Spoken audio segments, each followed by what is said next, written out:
vejen, så du tager den stykke op.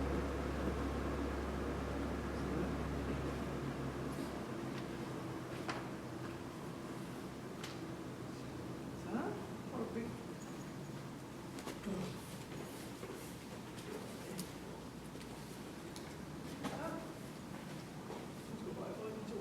Ja. Det er godt til danser, ikke så? Hvad så? Det er godt til danser. Ja, det er der noget med. Uden splitter og alt det. Ja. Smukt.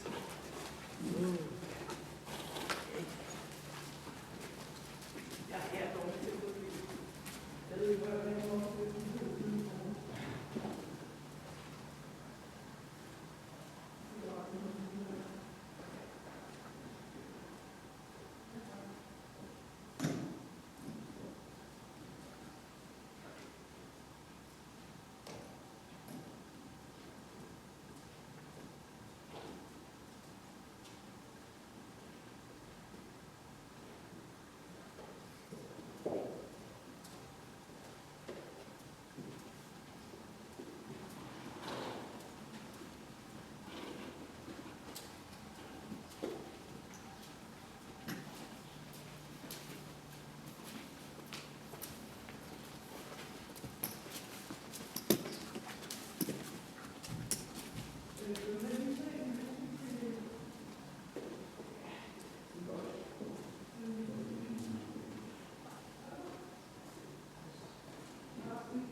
Er der noget, der skal tændes, eller er det tændt? Den kører. Fint.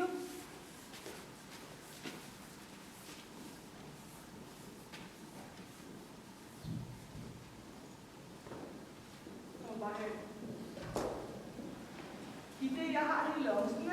Ja. Hvis der er fundet på, så har jeg tingen. Ja. Ja. Hvis vi tager en koldbrugsfest, så har jeg altid lomsen op over nakken. Okay. Det har jeg så også helt i den anden ende af spektret, fordi det er det. Ja. Hernede er det enormt voldsomt. Ja. Og at have kun den her, ikke? Ja. Og så får man også noget, der ligner trækken udvendigt tøj. Det har intet med, at de skal sænke lakken at gøre. Det er der mange, der tror, det har intet med at gøre. Der findes jo de her elastik-chamboner, som går et eller andet sted fra op over nakken, så man tvinger dem ned, Okay. og så ned i jorden. Ja. Jeg ved ikke, hvad det er. Nej. Så skal vi gøre noget rigtig klart for dig. Du skal simpelthen have bøjler, så skal du have tøjlen om bøjlen.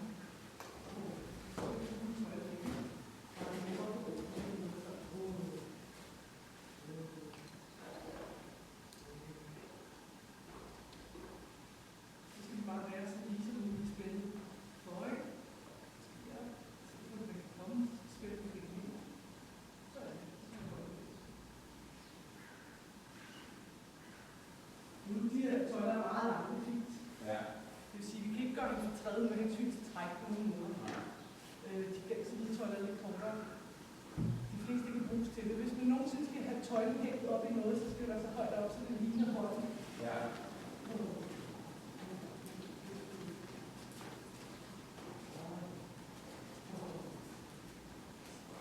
På et tidspunkt bliver det bedt om at tage 2 fingre ud af din tøjle.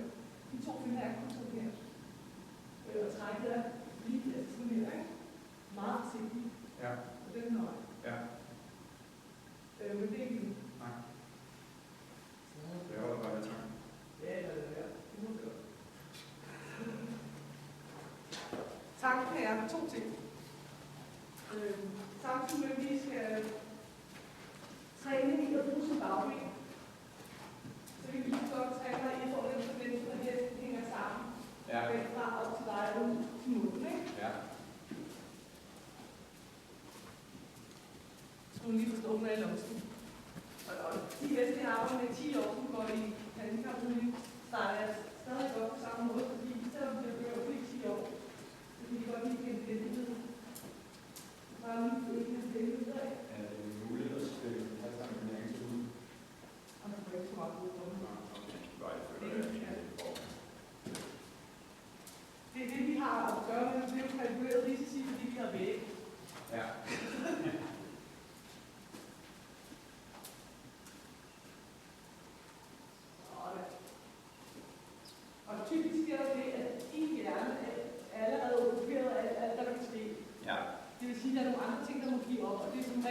til at hænge partier. De kan ikke være standhaftige på dem. Det er smart. Ud og bare lidt langsomt, og lidt tungere, og lidt drømme.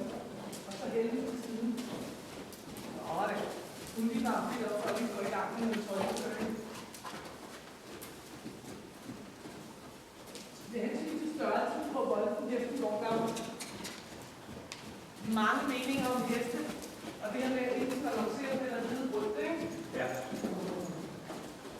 Så længe det er sort rødt, så er det ikke en meter. Nej. Er det ikke sort rødt, så er det livsfarligt på hesten, ikke? Ja.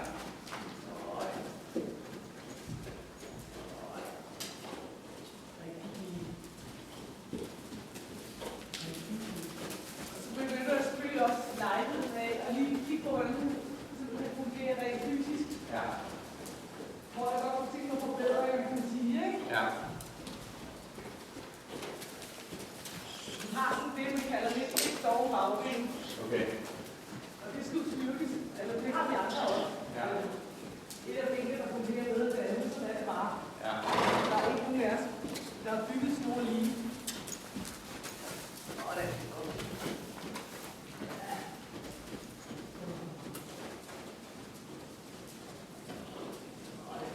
Tænk på det første gang, reelt bliver lanceret, så bliver du mange godt, ikke? Jo. Når der er inde en håndfuld gang, måske 10, hvor jeg kun skridtet i en klige, hvor bare går rundt og rundt, og det skør, ikke? Ja. Det er godt kigge. Det var faktisk rigtig godt lige bare det der med, at det taget sig af den. Ja. Det skulle være lov med, ikke? Ja.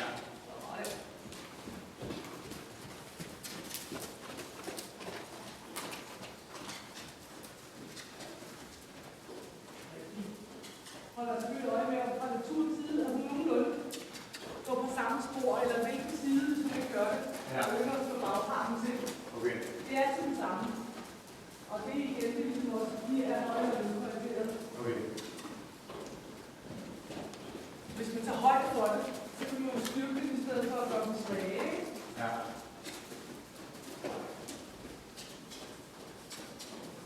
Og så sådan en, det er nogle lille detaljer, du lægger mærke til melodien, og de er trives, når vi bliver sådan noget her. Ja. Og nu ser det meget af det ud. Ja. Sådan det, jeg ved ikke hvorfor. Ja. Men jeg gør det. Ja. Jeg skal ikke smide med det.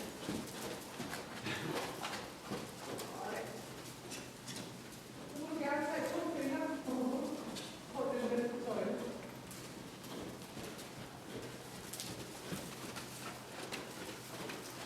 Ja. Og så siger man så lige foran på nede stykke til bevægeapparatet, ikke? Ja. Og hverken det eller mindre, bare lige de der 2 fingre. Ja.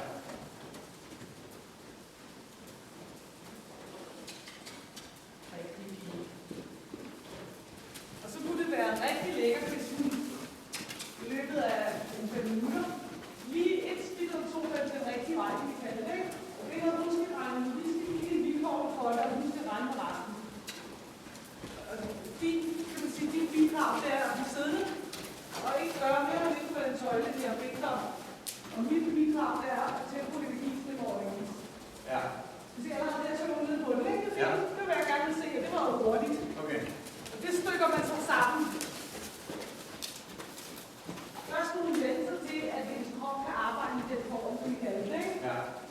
Det bliver de som regel meget hurtigt lavet af, fordi det bliver enormt meget nemmere for dem at heste. Ja. Og så kan man sige, i takt med venstre og igen, fordi og jeg roser ikke sådan voldsomt, fordi at rosen er en dejlig. Ja. Ja, jeg roser også. Altså alt det der, som det langt mere end noget af det. Ja. Og de skal være, man kan sige, jo højere hesten uddannelse, jo bedre kan man bruge dem sådan. Ja. De kan godt bruge sokker og folk, og så bruger man de følgerne sig af det, ikke? Ja. Men det er jo en, der ikke ved noget. Hun ved heller ikke noget. Det er bare en masse, kan vi sige, flipper. Ja. Og igen, fint. Og typisk går hun ned i tempo, fordi det er hårdt. Det kræver, at hun bøjer sine bagben, altså knæ og hals. Ja. Du til at bære lidt, og du taler altså om minimalt. Men nok til, at en hvilken som helst hest, der ikke har lært det, Ja. det bliver træt. Ja.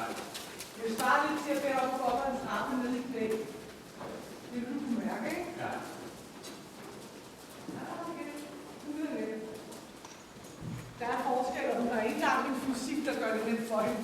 Nej. Hvis de har det lige vores andre, det er et spørgsmål om vilje Ja. og lyst. Det er ikke nødvendigvis talent. Det skal man lige huske. Det andet, så er det her rigtigt. Tit op til, som nu jeg roser, det er med min begejstring, jeg roser. Altså, Ja. jeg giver et udtryk for, at det er hesten rose. Ja. Hun vil bare mærke, at det er rare. Jeg får ikke begyndt at trække yderligere tøj, det skal bare være.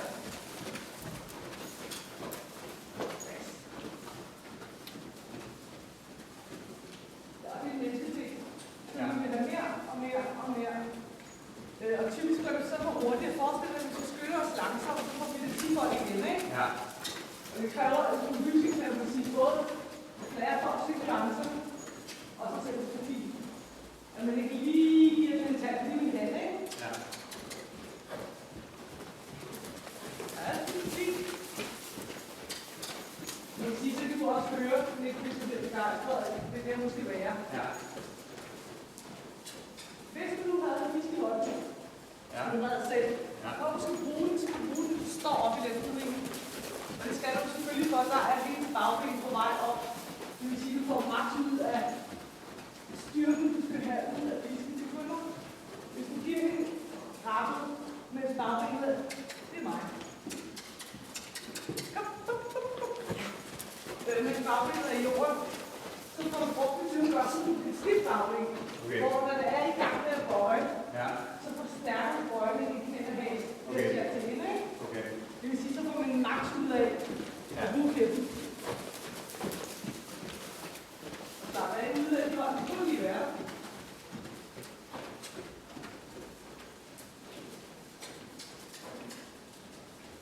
Ja, okay.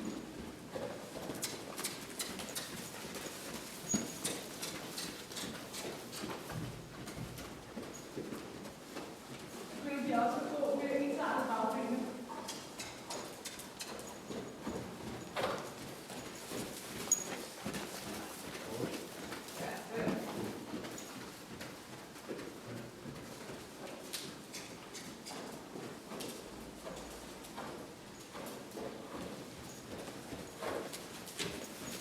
Så hun bare svarer, kan jeg lægge i gang til.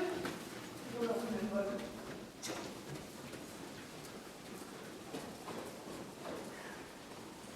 Og det skal ikke gøre, at du gør det mere eller mindre, du gør det samme.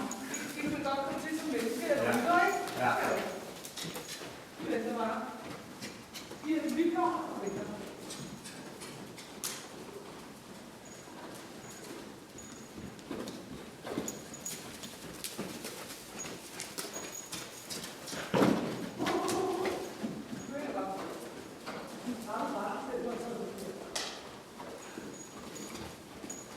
Jeg havde engang en hest, som hvis den lavede fodfart, den blev simpelthen rød på sig selv.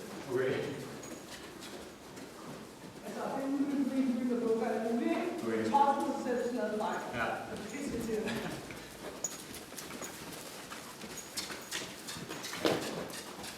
Og det er jo fordi, når du begynder at skal hænge sammen, så du ændrer på sin bevægelser. Ja.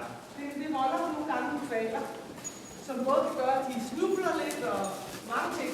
Det giver god mening, ikke? Ja. Så skal vi bare være tålmodige. Og lige gør det meget, ikke? Ja, det er meget altså ikke skat.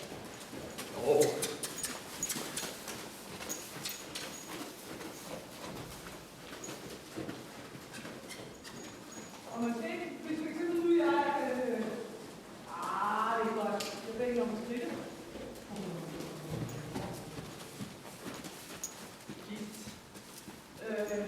Hvis jeg er film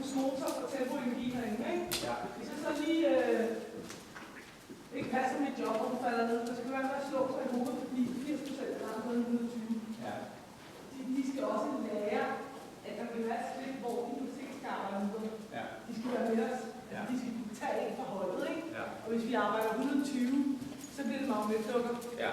Det går altså ikke. Nej. Altså det vil være i det her spændedisciplin hensigtsmæssigt, at når du sidder, lad os sige, der sker noget undervejs, så tager en bøjle eller noget, det er helst ikke så ting om, jeg skal lige pause, for eksempel det er som bøjle. Du skal bare sige, jeg tager den, og jeg skal fange en bøjle, så det får du ikke. Og så er der også en procedurspring, det nytter ikke, de stopper. Alt virksomhed, hvem der sker eller noget, skal bare arbejde. Jeg trækker lige herind, så skifter vi bøjle. Kom med. Ja, kom nu. Kom nu. Så ser vi på en dag, fra Nøsteren til at vi er så lukker rundt om mig. Og når jeg siger til navnet, så skal det måde, så man kan jo selv lige det over for det. Ja, jeg er her. Første gang, du skal snakke med. Hvis jeg fandt ud af, at vi ikke kommer til tredje. Jeg er bare på, ikke? Ja.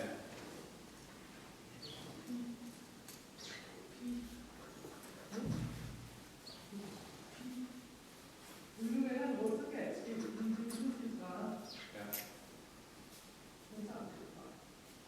Nu starter bare nogle tøjle.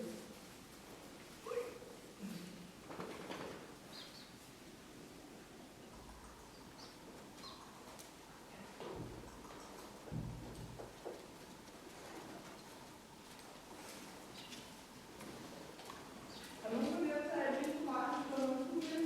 Har jeg fået tid til det gøre? Nej. Tager den her senere.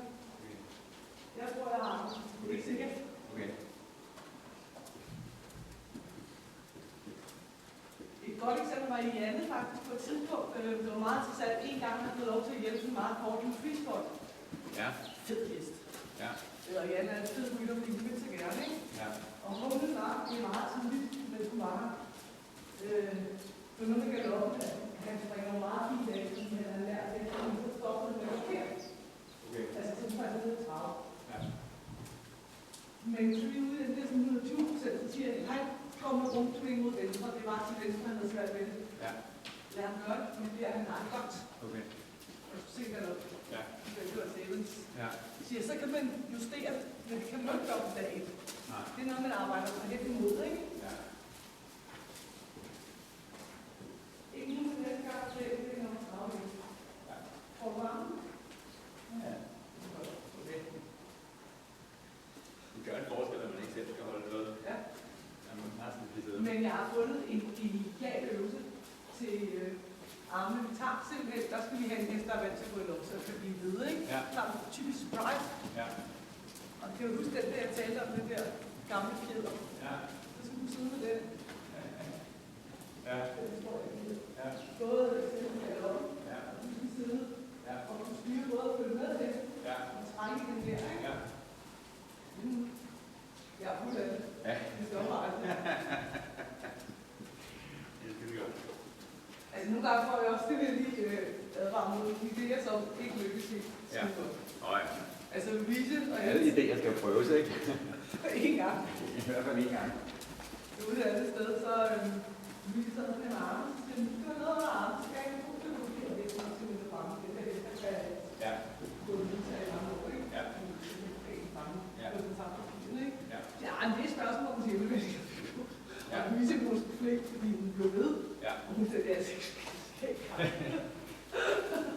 så nej, det kan jeg godt se, men din arme kom ind. Ja. Men det virker. Jeg har også engang, der var lige 5, det var faktisk meget imponerende, vi burde være filmet. De havde lukket øjnene i tiden, uanset gangen. Okay. Og så var der ikke, der var tæt på, så sagde jeg bare 5, Ja. og smidte bare en blinde med over banen. Okay. Og jeg har aldrig set heste på så godt. Okay. Det var helt vildt, de havde bare Ja. helt rent, ikke? Ja. Hvor du glemte at se, nu glemte jeg at sende frem til ham. Ja. Det går også noget. Ja. Det er godt. Alle de der røverhistorier der. Jeg fandt sådan en maskine over i fitnesscenteret. I mit princip er en cykel, hvor man bare sidder og cykler med armen. Det er en handicap. Ja. Jeg ser det bare. Fordi når det er sådan en cirkulær bevægelse, så kan man jo forsere, om man ligesom trykker frem i cirklen, eller man trækker bagud. Ja. Altså hvad for nogle muskler det er, man laver, om det er at pullen heste, der skal holdes tilbage, eller det er penisledningen, der er frem. Det er ret.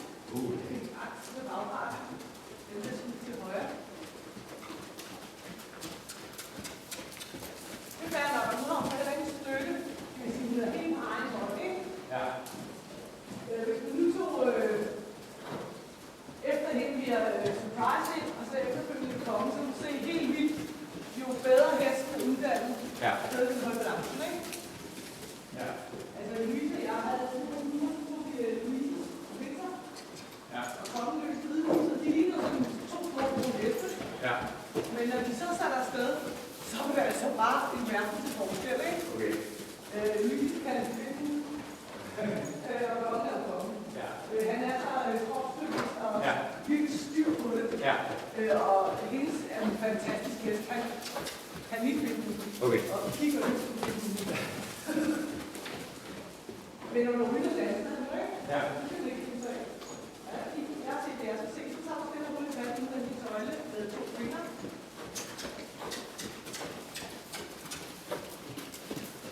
De er bare, som vi kalder det, ikke?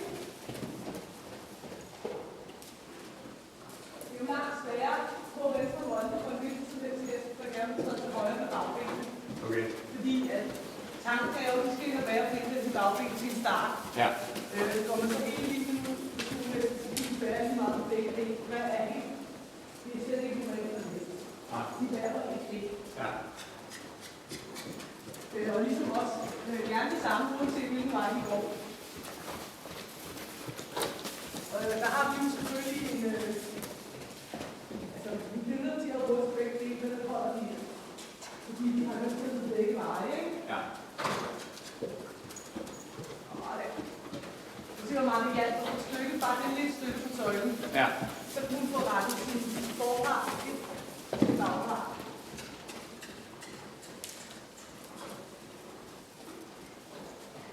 Ja, rigtigt. Så nu venter vi så bare, vi giver en vilkår, og så ser vi, om hun kan få sin krop til at arbejde for sig. Ja. Det er også derfor, det er en højere bagfra, der er lov.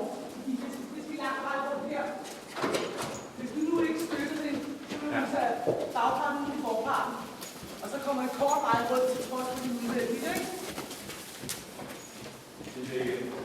Hvis du nu gerne vil trække sin bagpart uden forparten, altså mod højre her, så kommer hendes bagben, som det udvendige bagben går altid længere end indvendigt. Det giver god mening, ikke? Ja. På udstrålet. Ja. Men det kommer jo ikke til, at du trækker bagparten rundt om forparten. Nej. Så er det lige så kort som det indvendige, Ja. det bliver dårligt. Okay, ja. Og det har senere muskler jo så også vende sig til. Ja. Men det giver sig så et udtryk, når vi vender en ryg på højre volde. Ja. Vi der går det ikke ind og stamper igennem. Det er simpelthen blevet sværere end det andet, ikke? Ja. Tænker du? Det er fint. Godt mærke det. Ja. Lige stille til en smagerotekst, ikke? Ja. Altså, og hun er jo på en hest, der er på. Ja, hårdfast. Så hun må hellere tillade sig ud af det skridt i det her tilfælde, end hun ganger. Ja.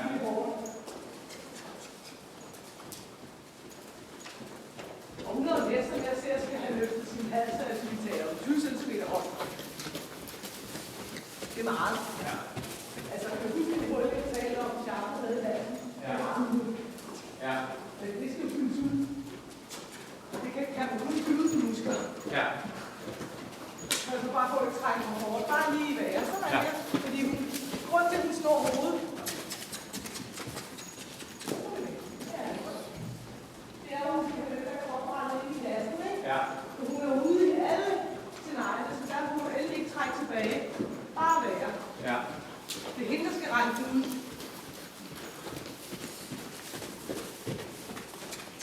Og hvis du kommer til meget mere fint og trække yderligere tilbage, så sætter du en situation, hvor hun ikke kan starte ret. Ja. Det er bare, og der kan regne på det.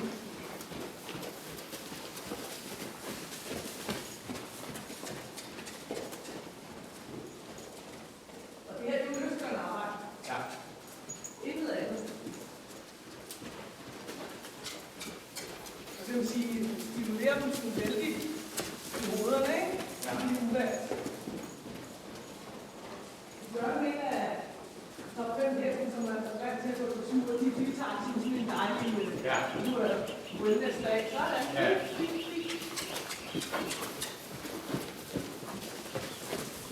Så får vi trække hånden tilbage. Det skal bare blive på plads. Vi ønsker at kunne ud med hende. Nu er det efter hendes form. Det kan aldrig blive godt, når hun går efter det. Ja. Hvis du bliver din form, så skal du rette ind efter det. Ja, okay. Enormt vigtigt. Og det er virkelig menneskeligt, det her med at skrue. Ja. Hele tiden, det skulle være. Ja. Nej, du bliver ude foran, det er så godt. Ja. Det kan godt være, at hun bliver meget tung, ikke? Ja, man kan godt mærke, hvor meget man vil kunne lide ud, og så kan man gøre det her. Så kan man sikkert få det der, hvor jeg var.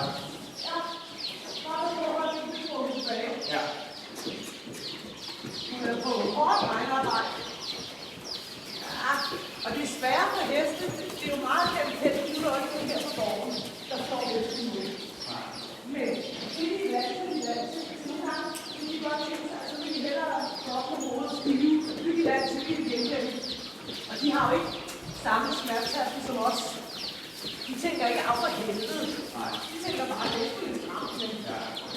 sådan er det jo. Den her disciplin er langt sværere end de her stier. Jeg skal sige, tilliden skal være enormt til. Er det rigtigt, ikke? Kom med. Ja, jeg ved godt, så længe jeg kan stå op, det er godt. Så godt. Det er bare lige lidt. Så er det altid tilbage. Ja, det er jo godt til. Du siger bare til. Det siger jeg godt. Nu har jeg også fået lidt aktion i sin bagdel, som var så lidt stærkt, ikke? Og tempo, ja. Må aldrig blive højere. Du må bare svare en gang til, så er det det. Godt til det, ikke?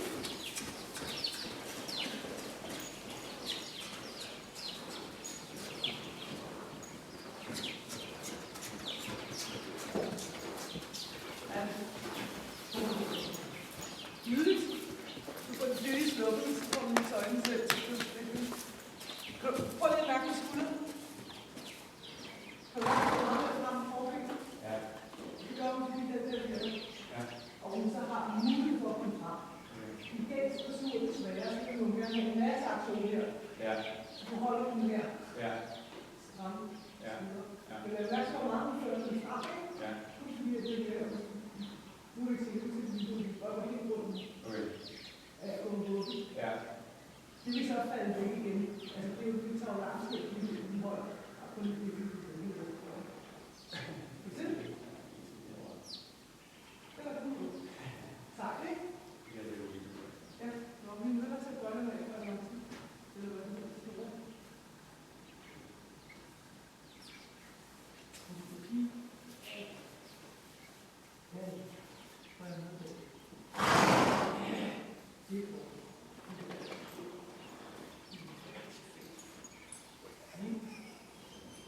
Og det kan man gøre en gang med en time, ikke på den her. Ja. Lidt frost, fordi jeg er ældre. Kan du godt gøre det 2 gange, så vil jeg lave en variation på det, ikke? Ja.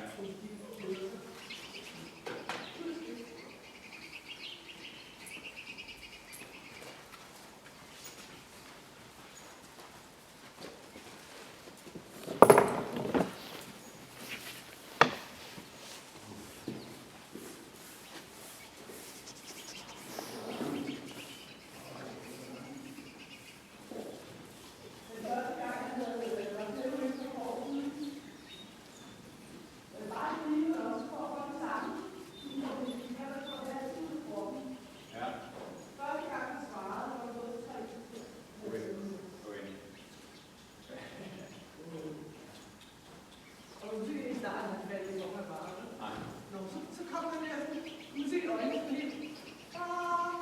Hvad gør det? Ja. Og jeg kan godt følge.